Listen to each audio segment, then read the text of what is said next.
Hey yo, herzlich willkommen zu Reysn Reacts. Das erste Mal, soweit ich mich erinnern kann, auf ein Morphologis-Video. Und ich finde Morphologis toll. Falls ihr ihn noch nicht kennt, direkt mal abonnieren. Bam. Seht ihr, habe ich auch gemacht. Ist ganz einfach. Und es wird euch, wenn ihr der englischen Sprache mächtig seid oder zumindest Augen habt, um die Pracht seiner Bilder in euch aufzunehmen, wird das eine gute Entscheidung sein. Das Video ist natürlich auch unten verlinkt. An Architekt reviews New Babbage. Ja, er als Architekt reviewt er ja auch Raumschiffe vor allen Dingen. Das war das große Ding. Jetzt reviewt er hier eine ganze Stadt. Und er hat schon Night City aus Cyberpunk 2077 reviewed, was sehr cool war. Und ich bin gespannt. Ja, einfach, es ist die Architektur aus einem Spiel, das wir gerne spielen. Und dementsprechend finde ich das einfach eine spannende Angelegenheit. Ja, weil ich frage mich auch immer, wer würde ein Gebäude so bauen? Was würde ein Architekt dazu sagen? Genau, ganz oft habe ich mich das bei New Babbage im Speziellen schon gefragt. Bei Architekt sieht alles ein bisschen gleich aus. Was cool ist, ich liebe Architekt. Aber hier gibt es gefühlt mehr Gebäudetypen, die sehr unique sind. Also, los geht's.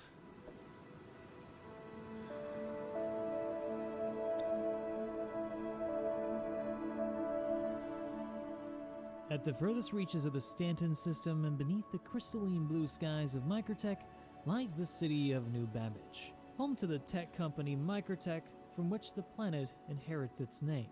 It's this city that is the focus of today's episode. Ich meine, schaut euch an, er findet immer schöne Kameraperspektiven. Ist das nicht ehrlich? Frage dich lieber, was ein Bauingenieur sagen würde, die sind technisch besser gebildet. Darum geht es gar nicht. Denn Zukunftsmaterialien, wir haben Glas, das so hart ist wie Metall, beziehungsweise wir haben transparentes Metall für unsere Raumschiffe. Statik ist mir egal. Ein Bauingenieur hat sicher noch viele andere Optionen, aber mir geht es hier vor allen Dingen um die Ästhetik und er berührt ja auch auf Punkte der Praktikabilität im Design. Und deswegen hören wir mal weiter rein. Kannst den Sprecher etwas lauter machen? Das kann ich natürlich gerne machen. Danke für den Hinweis. Die VOD-Zuschauer freuen sich jetzt und bedanken sich bei dir, Martin. Architect Reviews, where I will, as always, utilize my experience in the field of architecture to examine something in the digital realm, breaking down what I find to be successful and what I see falls short. One thing that definitely won't fall short, though, is the sponsor of today's video, NordVPN. Ich werde mal den Sponsor überspringen, aber NordVPN kennen wir alle, ne? Ich überspringe den nur, weil ihr wisst natürlich, ich bin Content Creator. NordVPN soll mich bezahlen, damit ich das teile, ja? Außerdem möchte ich euch hier nicht unnötig mit Werbung zuballern. Ihr werdet das Video ja eh nochmal dann anschauen bei Morphologis direkt. Und seine anderen Videos. Month free. And hey, if you don't like it, you can always get your money back with their 30-day money back guarantee. Wenn ihr eh NordVPN haben wollt. Keine Ahnung. Ja, Icy ist immer cool. Whether it be for an entire city in urban planning or on a smaller scale for a home. Auf dem See kann man immer so schön lang rasen. One of the first things good designers consider is the context of the site. These are generally things like topography, environmental effects caused by its location, and things like culture. But in the case of MicroTech, the planet was pretty much unoccupied prior to MicroTech acquiring it from the UEE, due to a terraforming incident that caused most of the planet to become frozen. This made MicroTech the perfect place to keep computers cold, which is what MicroTech specializes in. And so the location of New Babbage is actually really well selected. Nearby a body of water. Ich finde es super, dass er steigt erstmal mit der Lore ein, um sich auch aus einer Lore-Perspektive aus einer hintergrundgeschichtlichen Perspektive dem Thema zu nähern. Finde ich immer sehr schön bei ihm. Blu-ray, vielen Dank für dein Abo. Beziehungsweise vielen Dank an Paco, dass er dir eins geschenkt hat. Water to supply the populace with water needs, and in a valley which protects the city from the harsh effects of the environment, such as for big superstorms that MicroTech might experience. But one of the challenges that CIG definitely faced with designing this city was the fact that it's in a game and it has to be all built at once. In reality, cities are developed over time and many different hands have a say in the design of it, and so you often Ja, aber das ist ja auch ein bisschen das Coole daran an MicroTech oder die Freiheit, die man sich da nehmen kann. Es ist ja eine Stadt, die wurde da ja hingepflanzt von MicroTech, von der Firma. Also ist das okay, dass das wie bei A-Corp alles ein bisschen samey-same aussieht, theoretisch. Aber Wie gesagt, ich finde, das ist schon durchaus abwechslungsreich hier. Get different scale buildings in different districts that oftentimes end up obtaining their own identity. In order for CIG to create a believable city, they needed to understand a lot about urban planning and the way cities are generally built. And so they would have had to have performed a case study on cities around our planet Earth to understand how cities should look if they were built over time in a context such as this. And you can really tell that that studying paid off. There are a lot of factors that make New Babbage the most believable city in Star Citizen, but allow me to point out just a few. Notice how the city's scale tapers off on the edges with different scale buildings, and how it's broken down into different districts connected by a vast network of transportation links. Buffering the districts are parks with trees and walkways and even smaller scale buildings that you could see as Lustigerweise, ich habe das nie als Parks oder sowas wahrgenommen. Ich dachte einfach, ja, die haben halt da einen Block hingebaut, dann haben sie da einen Block hingebaut und dazwischen haben sie halt einfach die Natur gelassen. Aber es ist natürlich schön, wenn man das so als Park betrachtet. Parking areas or maybe even cafes. In modern urban planning design, one very important factor of a good design is considering the walkability of your city, understanding how far away key features of it are for the user. How far is the work area from a green area? How far is the transportation hub from these areas? Is it equitable to different districts so that everybody has fair access to these very important locations for the user? Because it can affect the health of the city overall. CIG simulates this idea really well with this city with good access to green areas throughout each district. But one thing that this really helps to do from a game design standpoint is create scale in the environment. Mal, da sind ja wirklich auch so Straßenlaternen. Ich weiß gar nicht, ob die mir schon mal aufgefallen sind. Oder ich weiß nicht, was das für Dinger sind, aber auf jeden Fall stecken irgendwelche Dinger am Boden. It's hard to understand the scale of a city without reference points that we as humans understand. Things like lamps and trees are easy to recognize for us, so when you put that next to a building, we understand its scale relative to the human form.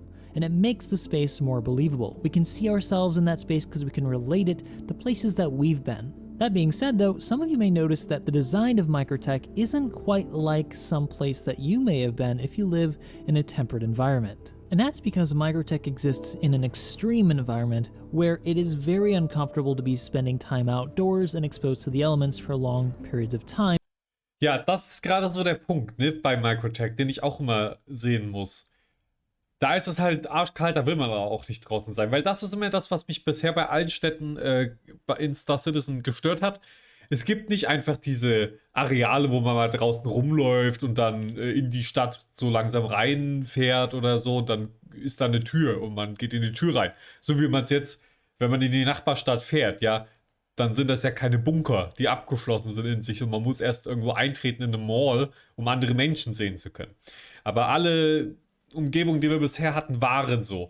Also selbst Hörsten, was ja noch das offenste Gebiet, wenn man so will, ist, ja, da ist man ja trotzdem eigentlich nur in Innenräumen und dann im Stadtzentrum, das ausmodelliert ist. Aber da gibt es ja keine Parkanlagen oder so, in die man mal eben durchspazieren kann. Gibt es ja auch nicht in dem Sinne. Es wirkt immer alles so ein bisschen leer und kalt, aber letztendlich sind halt die Leute einfach auch drin. Hat sich angeboten in dem Fall für CIG. Muss man sagen. Auf Terra wäre so eine Welt irgendwie traurig fast schon ein bisschen, weil man so abgekapselt ist von der Natur bei dann einem sehr grünen Planeten. Hoffen wir, dass bis dahin das mit NPC, Pathfinding und so weiter alles einwandfrei funktioniert und es mehr Außenareale auch einfach gibt. Das finde ich auch sehr schön bei Reysn jetzt. Man ist draußen in der Stadt, man läuft rum auf Plattformen und so weiter. Es ist ein abgestecktes Gebiet, aber es gibt ja auch einfach keinen Boden. Jeder Boden, den es gibt, der ist man-made.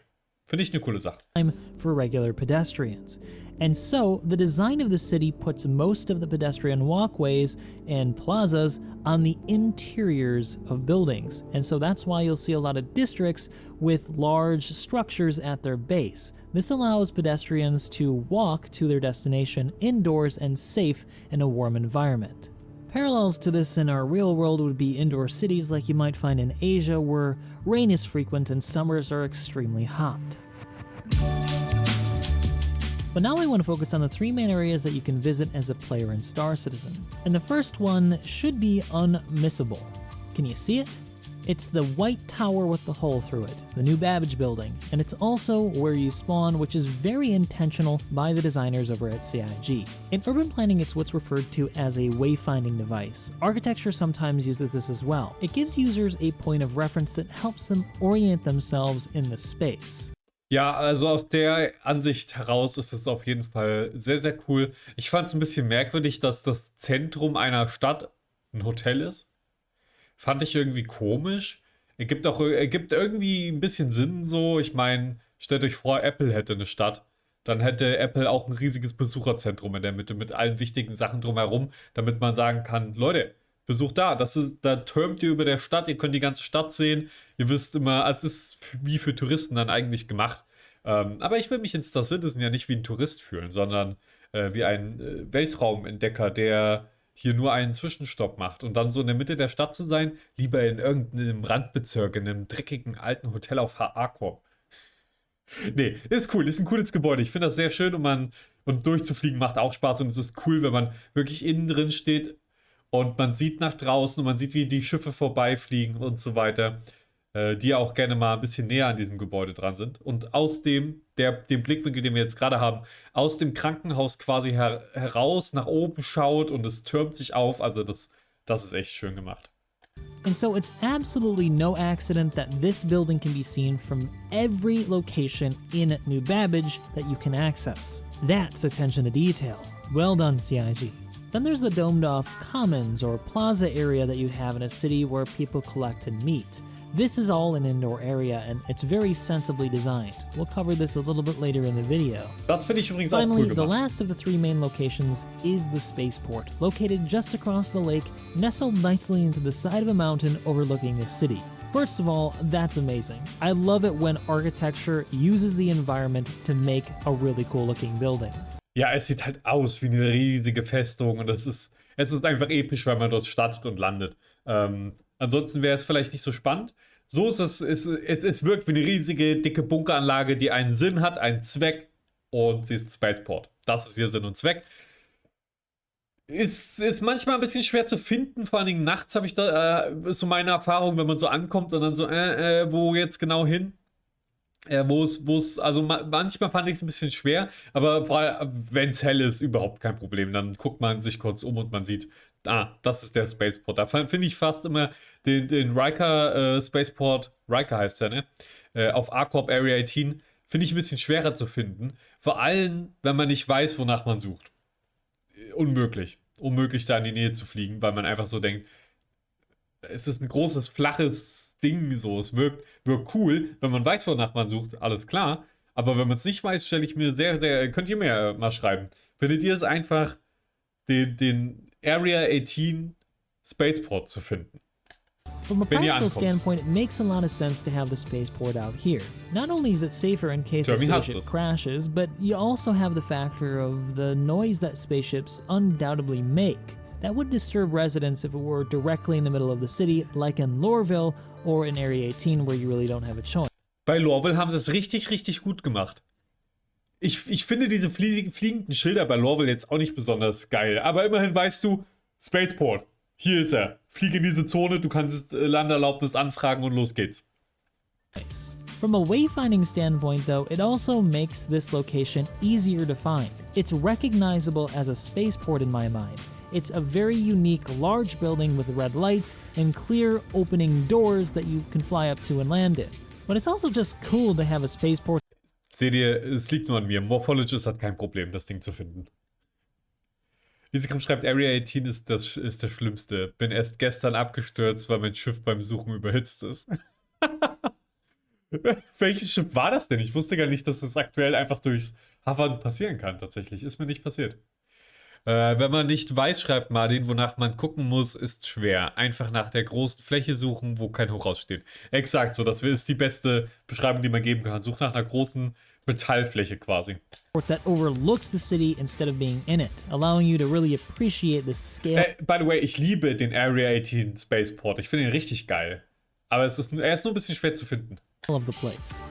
But now let's land and take a look at the inside of this incredible city. Ich bekomme direkt bei Morphologis Videos immer Bock, direkt ins Spiel zu gehen. Weil das ist ja das Geile, man sieht diese ganzen schönen Bilder und es sieht halt wirklich so aus in-game. Viel machen kann man natürlich nicht, aber man kann sich's angucken, das reicht doch manchmal. I gotta say that there's something really special about side-open hangars. It just makes the experience of entering a space much more grand. But let's make our way into the spaceport and on up to the ASOP terminal area. One way I like to measure how successful an interior design is how recognizable a programmatic element is. In the case of the New Babbage spaceport, it's pretty easy to navigate, and I think finding the ASOP terminals in this case is pretty easy. Ich weiß nicht, ob das so einfach ist. Ich glaube, die kann man wirklich schnell übersehen da. Ich glaube, wenn du jemandem jetzt das hier das erste Mal zeigen würdest, er würde es vermutlich überhaupt nicht bemerken, dass das hier Paneele sind. So, das hier sind ja zum Beispiel auch gar keine, oder?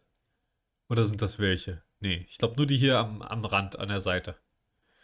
Ja, also finde ich okay, ja, es ist in Ordnung. Findet man schon. They're well embellished, well lit, and it's understandable that this is an important area, and so you'll naturally gravitate towards the ASOP terminals. I also love the use of windows at the end of the space to extend it out onto the city. Ich finde nicht, dass das wirkt wie ein wichtiges Areal. Überall in der Stadt sind Pflanzen zu sehen, wo auch Schilder mit denen ihrer Beschriftung und Geschichte und so weiter dann davor ist, glaube ich. Aber ja, klar. Also, warum nicht? Give users an idea of their location. The room adjacent to this one, though, has some weird organizational issues. The information desk, for example, doesn't face the ship rentals or the ASOP terminals where most players come in. It faces instead up the stairs towards the surface entrance and commercial flights. Now, that could be an argument for where most people would enter, but then the AI director, which is on the corner of the stairs there, is facing the opposite direction, which is kind of strange as well. Wouldn't you want to put it at the top of the stairs instead? I don't know. It's a bit confusing. Ja, and probably ja komm, das ist in Ordnung. Das würde ich gar nicht so als Kritikpunkt sehen. Da oben könnte aber noch ein AI-Hologramm hin quasi. Weil es gibt ja nicht nur einen Touristen dann, der da ist. Je mehr, also das ist so eine Sache, das habe ich mich schon immer gefragt. Da hast du da diese eine AI stehen. Wir reden von dem Ding hier. Nicht von den normalen AIs, sondern von einer Ingame-Lore-AI quasi, die Fragen beantwortet. Und davon, stellt euch das vor, da oben noch eine, links, rechts, überall sind die in der ganzen Stadt verteilt vielleicht sogar. Ich fände das viel immersiver, viel geiler, weil wenn da jetzt nur so eine steht für den ganzen Flughafen, fragt man sich so, also dann redet doch eine Person maximal immer mit der. Und dann ist es doch nervig, da muss man anstehen und macht natürlich keiner. Also habt ihr schon mal mit der geredet? Ich hab's schon gemacht, ich fand's auch cool. Aber wie gesagt, ne, dann stehen da vielleicht an ein paar von denen auch AI und unterhält sich mit denen. Das belebt dann direkt die ganze Szene. Wenn da nur eine steht, dann kannst du nicht die ganze Zeit AI mit der reden lassen und so.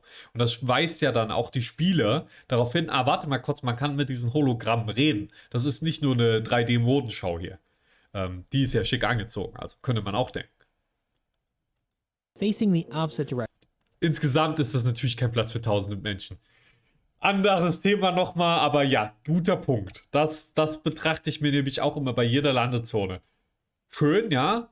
100 Menschen? Vielleicht, ja, muss man ein bisschen anstehen, aber vielleicht 1000? Wie CIG? Und da sind ja dann nicht nur 1000. Which is kind of strange as well. Wouldn't you want to put it at the top of the stairs instead? Ja, Mozart fragt gerade, es gibt doch keine AI. Das ist ja nicht so eine AI. Das ist vielleicht mehr wie so eine Art Chatbot, nehme ich an. Fragt Chris Roberts. I don't know. It's a bit confusing. Ja, and probably the most unfortunate hier. part for me here is how the stairway in the center of the room obstructs the view out the windows. Da hast du deine andere Show. Sorry, dass ich jetzt so viel pausiere. Aber hier hast du deine anderen Hologramme, die dir eine Show bieten, ja? Verlangen nicht mehr. Mehr bekommen wir vermutlich nicht hier. Das Spiel bleibt, glaube ich, jugendfrei. I think this could have been a lot lower, that's the object below this floating sign, so that you get a clear view out the window even from the top of these stairs. I think it would have made the grand entrance a lot more exciting for people coming off of commercial flights to see the city outside of those windows perfectly framed. And I also think that Miss Babbage, the AI, could have been placed here in front of the window instead. I mean, you're looking out of the city and you want to get some direction. Ja, it seems das the wär cool. logical place to put it. Ja, But I überall. love the gesture hin of this window mit der that AI. frames the city in general. It's a great location overlooking the city, and having this window inside of the Abendfreeze. spaceport just makes a lot of sense. But now Dieses Fenster. Ich gucke wirklich, das ist so gut platziert. Ich gucke da fast jedes Mal raus, wenn ich da lang gehe. Fast jedes Mal stehe ich da ein paar Sekunden, schaue raus auf die Stadt und gehe dann weiter. Also, meine Erfahrung. let's head down to the Metro Loop and take a look at how that's designed. After traveling down the stairs, we'll make our way through security and customs, and finally into an elevator that'll take us down to the Metro Loop platform, which is all really well labeled. One of the things I love about New Babbage and other cities in Star Citizen is that you can navigate the area based on signage like you would in the real world. It really adds Das sage ich auch immer. Das macht CNG sehr gut. Das macht Star Citizen zu einer ganz anderen Art von Spiel, die man ganz anders spielt als in anderen Spielen. Vor allen Dingen, weil wir noch keine krassen Map-Funktionen oder sowas haben. Man muss wirklich und man kann auch mit der Umgebung quasi, anhand von der Umgebung, die Umgebung navigieren. Und das finde ich sehr, sehr immersiv. Das finde ich fast mit das Immersivste, was es gibt in Star Citizen. Dass man wirklich gucken muss, Wege lernen muss, wenn man nicht auf die Schilder gucken will. Das finde ich immer schön. to the immersion, but it's also sensible in terms of design. In the case of New Babbage, what I think it does better than Lorville is that you don't necessarily need the signage though to understand where you need to freeze. go. The spaces aren't necessarily mazes. There are clear, distinct areas that don't repeat themselves. Although the station's not a great example because the platforms are pretty much identical on both sides. They only have different labels in the center of the room on the well-designed furniture. But now let's step onto the Metro Loop, because I really love the design of this train. Now first of all, I'm not entirely sure that this thing is actually a Hyperloop, because I don't think that the tube is necessarily a vacuum. I think instead that the tube is meant to protect the train from Vielen lieben Dank für 18 Monate Abo hier auf Twitch Freeze. Und danke weiterhin fürs Moderieren. Scribbeln, guten Abend. Schön, dass du da bist. Ich hoffe, dein Kunststream war cool. from high winds and to allow it to travel unobstructed from point to point as it snows frequently in New Babbage. It's unnecessary for the entire thing to be made out of glass, but it's amazing if the budget would allow for it. You get a great view of the city while you travel into the various locations that you may want to visit, such as the MicroTech Tower, which houses the Aspire Grand. Wisst ihr, was für mich das ausmacht, dass das die beste Bahnfahrt ist? Man sieht nicht nur die spannende Stadt und so weiter bei Tag und Nacht, das sieht wunderbar aus, sondern man hat auch wirklich das Gefühl, hier bin ich mit richtig Speed unterwegs. Man hat richtig das Gefühl, okay, ich könnte niemals schneller zu dem Spaceport kommen als mit dieser Bahn hier gerade. Und das macht die Reisezeit gefühlt viel kürzer. Praktisch vermutlich fast identisch zu den anderen Landezonen. Aber in den anderen Landezonen hatte ich oft das Gefühl, ja, das tuckelt hier hin und her. Vor allen Dingen Area 18, so fliegt das da langsam hin und her. Diese alte marode Bahn in Lorville, die ist auch schnell. Aber weil sie auch, glaube ich, ein bisschen eckiger fährt, um mehr Kurven rum. Ja, die umkreist ja, glaube ich, auch teilweise den ganzen Spaceport. Da kommt es einem einfach länger vor. Ja, Horizon dasselbe. Hier hat man das Gefühl, oh, das geht schnell. Das ist Hightech, das ist cool. Kann gewollt sein, dass das nur hier so ist, aber und das passt natürlich auch zu den anderen Locations. Aber ja, wie gesagt, ne? Ist schön, wenn sich das Spiel ein bisschen zackiger anfühlt an manchen Stellen. And the only apartment building where we can have apartments right now in New Babbage. Ja, genau, Mozart. But before we get upstairs, I want to point your attention to this curved LCD monitor. I really love the fact that we've got a view of the outside world or some sort of image to make the corridors feel a little bit less, well, sad. And I also love the lighting on the edge of the stairs. Arriving at the top of the stairs. Oh ja, Scribbleton, es tut mir leid, dass ich deine Begrüßung überlesen habe, aber ich habe es ja dann gelesen und dich begrüßt. Ich habe mich schon gewundert, warum du schreibst, dann begrüße ich eben auch nur noch Freeze. Ey. We're greeted with a glorious sunroof that looks out onto the MicroTech building above, allowing us to understand where we are relative to the rest of the city. We're now nearby the big building we saw while flying in, and consequently, as I said before, where we spawn in if we choose this as our starting point. Ja, here you can also see the startings cool. of the indoor city that I described. Also nicht, was jetzt, was Morph gerade gesagt hat, sondern was Freeze gerade hier unten geschrieben hat. Die Bodeneingänge sind cool. Sowohl der beim Spaceport als auch der bei dem Plaza. Das ist wichtig, das ist schön. Ich hoffe, sowas kriegen wir. Wir haben es basically in Lorville. Aber nee, kann ich mich nicht beschweren. Lorville hat das eigentlich auch. Die sind halt am Rande der Stadt nur, nicht innerhalb der Stadt. Aber das ist cool. Like in Lorville on Hurston, they actually care about whether or not you're going to die if you walk outside. Next, I want to take you through the Nest, which is part of the Aspire Grand. It's that big tower that I called the MicroTech Tower. We're gonna go up to one of the hallways and check out the way that looks, but first I'm gonna show you guys the lobby. I really love the sunken meeting space at the center of the room. Here CIG is employing a really good technique to separate space visually, without using any walls. While yes, it has some partitions, they're using the elevation of the floor to denote a more intimate space for conversation. Subconsciously, it tells users not to walk through this space unless they want to participate in this activity, and so people will tend to navigate around it unless they want to sit in one of the couches. This is a really great way to tell people what a space is used for without using any sort of signage. Ich mag It also Sand. helps break down the scale of the space, which is otherwise quite large. I also love the stately chandelier. But now let's hop onto the lift and check out one of the hallways that Muss ich auch mal sagen. Diese Location. Es ist nur ein blödes Foyer, aber finde ich immer wieder schön. lead us to our hab. One of the things I appreciate here on the top floor is the change in materiality. It speaks to a more intimate, kind of domestic setting when you use wood floors. Something about it feels more like home than, say, cold stone or even steel plating, which is what we often see in Star Citizen. I also Ich möchte nur kurz pausieren, um zu sagen und Freeze zu korrigieren. Nein, ich habe kein Bedürfnis, Sandleute abzumoxen. Anakin, der das getan hat, der mag Sand nicht. Also du hast dich gerade selbst des Sandleute-Mordes beschuldigt. Indirekt. Angedeutet. really like how they've labeled and lit each individual hab.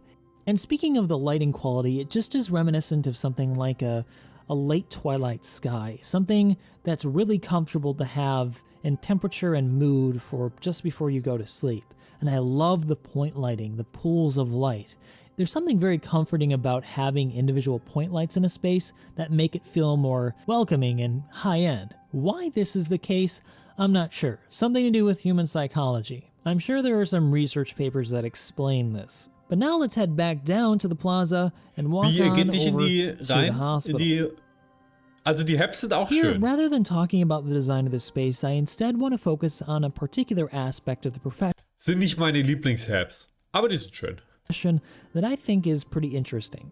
In a lot of books and even in popular culture, architecture is perceived of as a monolith. In reality, architects and firms often specialize in specific areas of architecture, as certain types of buildings can require a lot of specialized knowledge, such as in the case of a hospital.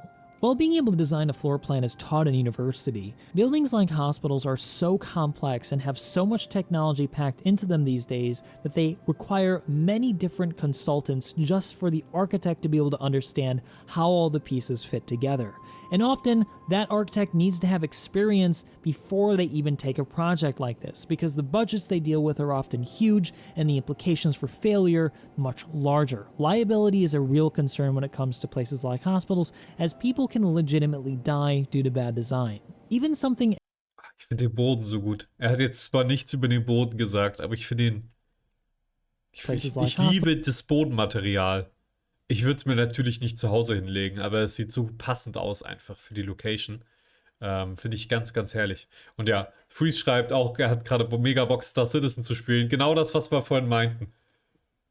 Ich schaue ein Video von Morphologis, ich habe direkt Bock, einfach nur für die Visuals ins Spiel zu gehen. hospitals, as people can legitimately die due to bad design. Even something as simple as the HVAC air circulation system in a hospital can become incredibly complex, separating each room into its own unique system and having a series of filters so that air is not transferred from one room to the next in the case of some sort of virus that could spread through the hospital. Stuff like this has to be considered in the design of a space like this. And so where I'm going with this is that you can understand how it would be difficult for me to rate how well these spaces are designed from a technical standpoint, Geiler as I Fahrstuhl. don't specialize Ich finde den Fahrstuhl sehr, sehr schön übrigens auch. Der sieht mal ein bisschen anders aus, der bringt ein bisschen Abwechslung rein. Ansonsten sind es wirklich oft einfach nur Metallkästen. Und hier hat man mal ein paar andere Linien drin. In designing hospitals, but I can tell you this. This space feels like a hospital. The floor plan feels like hospitals I've been to and of floor plans that I've looked over for hospitals, though, like I said, I've not designed one personally. And a lot of the programmatic adjacencies feel like they make sense. For example, here we find ourselves in a lounge just outside the elevators. If you think about it, people who are visiting those who may be inside some of the hospital rooms may want to wait to see the doctor to learn about the condition of their family member. Or maybe they want to meet here with doctors before they... Ich finde das auch immer alles sehr schön. Ich muss aber sagen, ich mag so ganz große Räume nicht. Einfach persönlich. Ich finde die cool mal zum Besuchen oder so, aber gerade sowas wie hier jetzt Besucherzentrum, und es wirkt alles so gigantomanisch. Es gab irgendein Spiel, wo auch alles gefühlt zu groß war. Ja, Star Trek Online, Leute. Bei Star Trek Online hatte ich kontinuierlich das Gefühl, dass wenn man in Raumstationen und in Raumschiffen rumgelaufen ist, dass alles aus irgendeinem Grund doppelt so groß ist, wie es eigentlich sein müsste. Ich nehme an, das haben sie gemacht, damit irgendwie die Kameraführung durch die Gebäude und Raumschiffe besser ist, oder Raumstationen und Raumschiffe. Aber ich fand das immer, alles war immer viel zu groß, hatte ich das Gefühl. Habe ich jetzt hier nicht, dass es zu groß ist, dass es außerhalb des Maßstabes ist, aber es ist trotzdem ziemlich viel offener Raum immer. Move over to one of the hospital rooms. But it also gives people who aren't part of staff a place to congregate so they don't wander through the hallways and get in the way of hospital staff. Heading into the hallways where I ordinarily wouldn't be allowed to access if I were just somebody walking around, we can see that one of the gurneys is actually parked in a parking spot in the hallway that they designed. I like this attention. So, und hier muss man auch mal kurz pausieren, weil das sieht nach einem so guten Patientenraum aus, finde ich. Ich habe da direkt, Vertrauen, hier, guck mal, da können die Wissenschaftler arbeiten, da haben sie die Medikamente, sie haben das ganze Hightech-Equipment, ich weiß genau, wo ich hin muss. Super viel Platz, das ist, man fühlt sich sicher und geborgen, habe ich das Gefühl, in einem medizinischen Kontext. Also als Urlaubsziel jetzt nicht geeignet, aber wenn man was hat, dann würde man sich hier doch, glaube ich, ganz gut aufgehoben fühlen. To detail, something that they didn't need to add, but makes the space feel more believable. And that really is the goal here for CIG, to make this space feel believable. And I think they pull it off, especially here in one of the hospital rooms.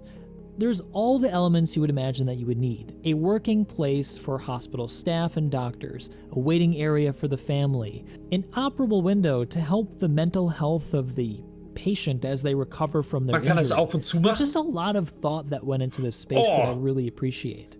Das wusste ich noch gar nicht. Das ist ja cool. Und guck mal, das hat ja sogar so ein Zwischenareal, wo noch ein bisschen Grünzeug wächst. Seht, also hier, Morph, vielen Dank auch dafür. Wieder was gelernt. If there's only one thing that really comes across to you in my Architekt review videos on Star Citizen, I hope it's that CIG cares about the details of this game. They spend huge amounts of effort in making these spaces feel believable so that you can be immersed in this environment. That's what makes making videos like these so much fun, because so much thought went into these spaces in the first place. But I digress. Ja, das muss super geil sein, einfach das ist wie wenn ich mir ein Raumschiff in Star Citizen anschaue. Ich habe mir so viele Science-Fiction-Raumschiffe angeschaut, mir Lore durchgelesen und so weiter. Ich fand Raumschiffe immer cool. Schiffe generell. Raumschiffe aber im Speziellen. So, und ich schaue mir die auch gerne aus verschiedenen Sci-Fi-Perspektiven an. So, es muss nicht immer alles 100% mega realistisch sein, im Gegenteil. Sondern ich gucke mal, wie erklärt das Universum, in dem das Raumschiff platziert ist. Ja, und genau das Gefühl hat er hier halt dann auch, wenn er einfach wenn er merkt, oh, guck mal, hier hat sich jemand Mühe gegeben, Architektur gut umzusetzen. Und genau das denke ich mir immer bei Raumschiffen, wenn ich in Star Citizen vor allen Dingen dann immer merke, hier wurde sich wirklich gedacht, warum, wieso ist das Raumschiff an der Stelle so gestaltet, wie es gestaltet ist. Und das freut mich immer enorm. There's still much to see and so little time to talk about it. Das hat er natürlich auch bei den Raumschiffen, ne? Logischerweise. So let's move on now to the Commons area of New Babbage, which is the last place we're going to visit. Well, it's pretty big, so there's still a lot to talk about, but it's the last big area we're going to visit.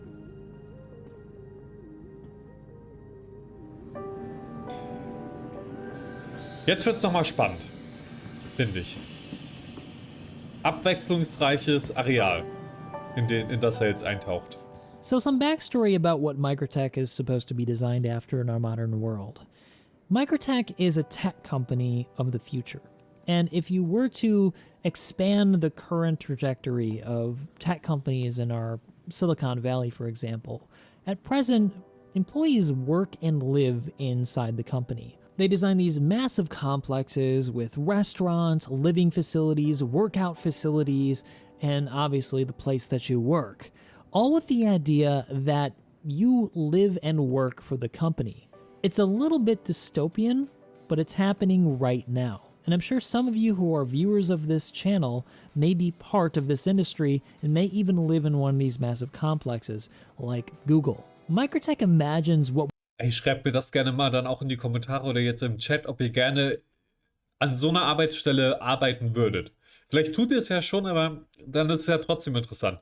Würdet ihr gerne an so einem Ort arbeiten, wo alles irgendwie gebündelt ist? So quasi, ihr könnt ja den ganzen Tag verbringen und das ist aber auch gleichzeitig euer Arbeitsplatz.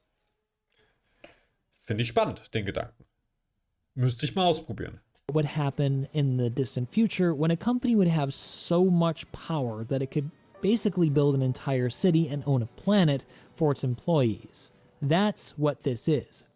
MicroTech is basically a company city, and all of these workers are programmers and engineers who work for this massive galaxy-spanning company. And it's this okay, solche. Und wie findest du es?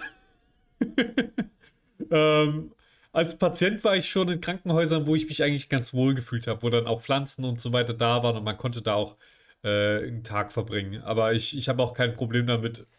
Ich bin ziemlich vergebend meiner Umgebung. Also, solange ich einen Platz habe für mich, wo ich mich wohlfühlen kann, ist der Rest mir eigentlich dann immer relativ, so bin ich anpassungsfähig, sag mal so. Und ich mag es auch, neue Erfahrungen zu machen, also finde ich das in Ordnung. Die Dame von der Bib hat schon mal gelacht, ich wäre obdachlos. Aber ich meine, wenn du eh quasi da lebst, warum nicht die Wohnung kündigen? Mach das nicht. Lieber, du brauchst eine Postanschrift, glaube ich. Context that helped CIG's designers design the spaces inside the commons and inside the city as a whole.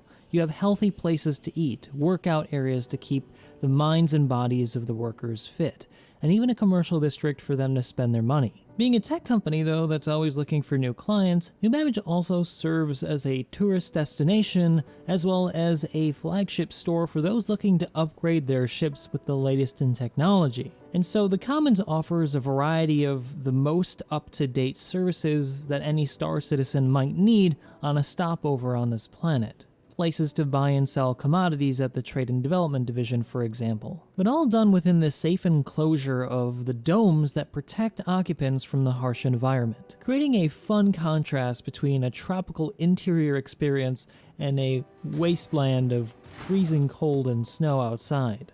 Ja, aber genau das ist ja das Geile an MicroTech. Und ich war skeptisch dem gegenüber, als auf einmal die ersten Inside Star Citizen Episoden quasi kamen und uns wurde gezeigt, was da alles an tropischen Pflanzen drin ist. Und ich so, ist das cool, passt das? Aber ja, genau dieser Kontrast ist nice und schön. Und man ist drin, man sieht diese tropischen Pflanzen, die man ja sonst aktuell auch auf gar keinem anderen Planeten sieht. In diesem Umfang, in dieser dschungelartigen Varietät. Und ja, das ist geil an MicroTech. Oder New Babbage. Besser gesagt, ne? Ja. Da lebt man nicht lange draußen. Sehr, sehr kalt.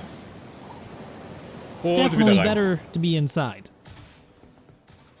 Seeing as how this is the flagship city of MicroTech, it has to have a flagship store.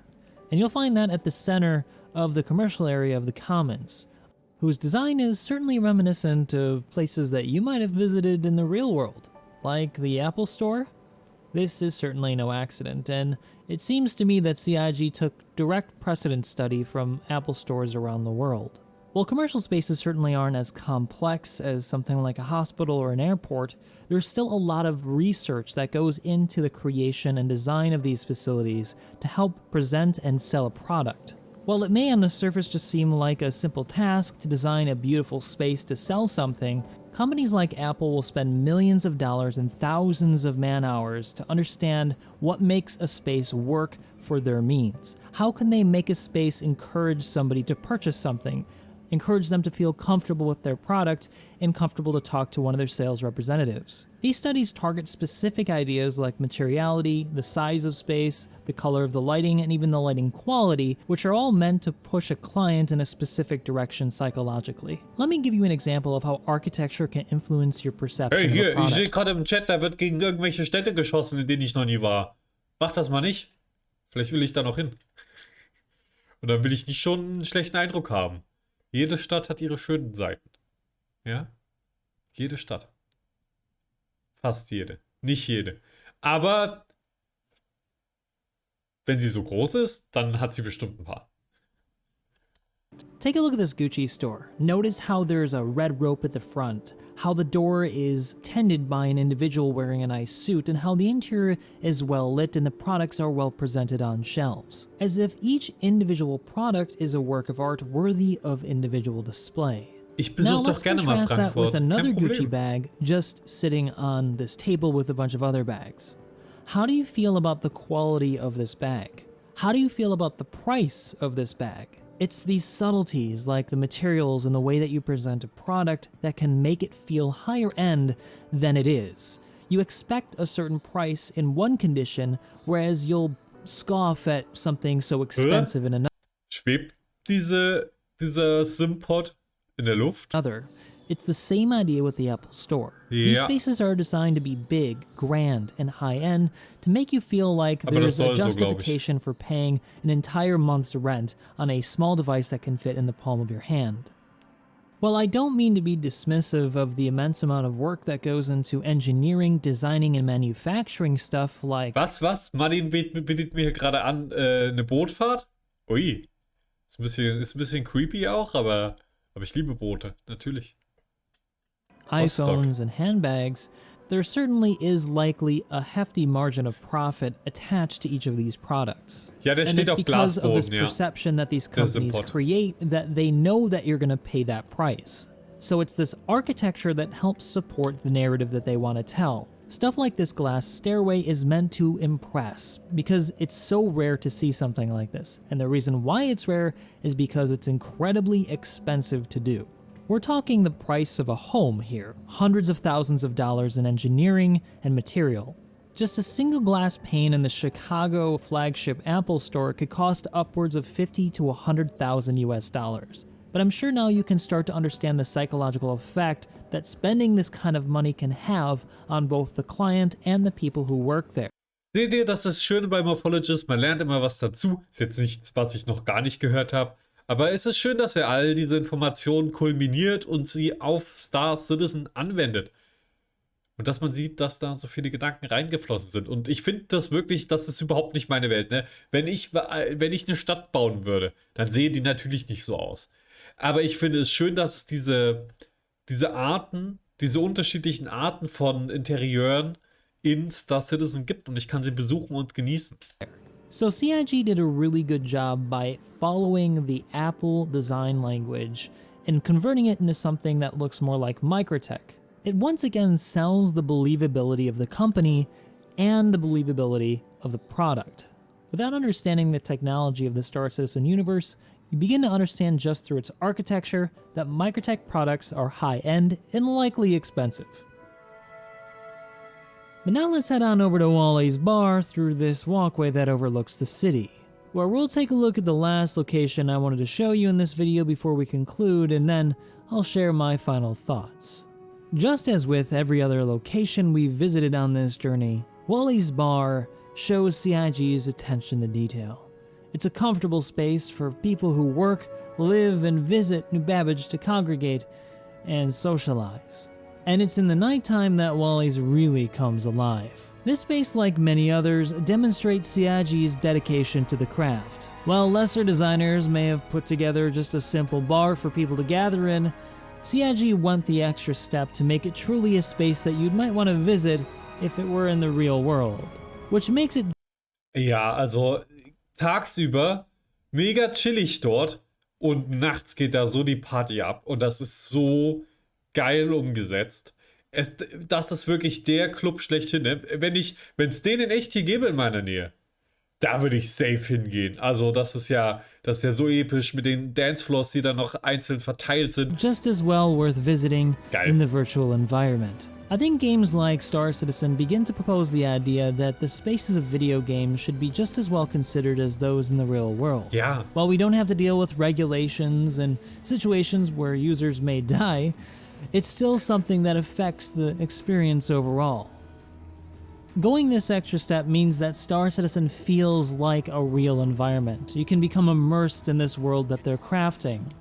And as you saw at the beginning, it went all the way from the macro scale all the way down to a simple bar. And it's for that reason that I give New Babbage very high marks. Well done, CIG. You know, I don't think I've quite had such an immersive experience anywhere else in gaming, even looking back on my favorite game, Star Wars Galaxies. And perhaps that's why, despite my frustrations with the development of the project, that I keep coming back. And you know what? I think I'm probably gonna stick around. And I hope you'll join me. Oh, and don't forget, if you were looking for a VPN and you wanted to support me, head on over to... Ja, also Morphologis, wieder ein super geiles Video hier. Wie gesagt, ist unten verlinkt. New Babbage hat er auch so gerade nochmal in seinem Fazit erwähnt. Ist einfach sehr, sehr geil. Ist eine sehr, sehr cool gewordene Location, von der ich auch nicht genug kriegen kann. Auch wenn trotzdem mich die langen Laufwege hier und da immer mal stören, wie in jeder anderen Stadt auch. Ich glaube, ich finde Reysn am schönsten. Ja, doch, ich glaube, ich finde Reysn am schönsten. Und am coolsten finde ich natürlich A-Corp. A-Corp und Area 18. Ja, das finde ich am coolsten. Ja, aber ich glaube, neuen Spielern würde ich zuerst New Babbage zeigen, weil es da einfach alles gibt. So, man kann alle Aspekte mal kurz zeigen und reingucken und das ist super. Ist immer die Frage, tags oder nachts, aber so oder so, cooles Erlebnis. Reysn. Und wenn sie dann mal ein bisschen drin sind und gehuckt sind, dann geht's nach A-Corp und dann sehen sie einen ganzen Stadtplaneten. Und das ist dann geil. So, Lorville, seien wir ehrlich, kann man dann mal hin, kann man mal zeigen, hier, das ist die dreckige Seite, keine Ahnung oder so, aber da kommt ja noch ein Rework. Und da ist zum Beispiel immer sehr cool zu zeigen, den Business District. Ja, riesiges Monument, goldene Statuen und so weiter. Und man kann sich die Waffen anschauen, die es so gibt. Ja, doch. Und finde ich einen der coolsten Spaceports. Irgendwie ist der super. Schön übersichtlich, schön dekoriert. Finde ich auch gut. Also jetzt in Lorville. So, Leute, das dazu. Ich hoffe, euch hat das Video gefallen. Hinterlasst mir gerne ein Like und ein Abo. Genau wie ihr es bestimmt auch bei Morph getan habt. Und wir sehen uns dann das nächste Mal. Bis bald.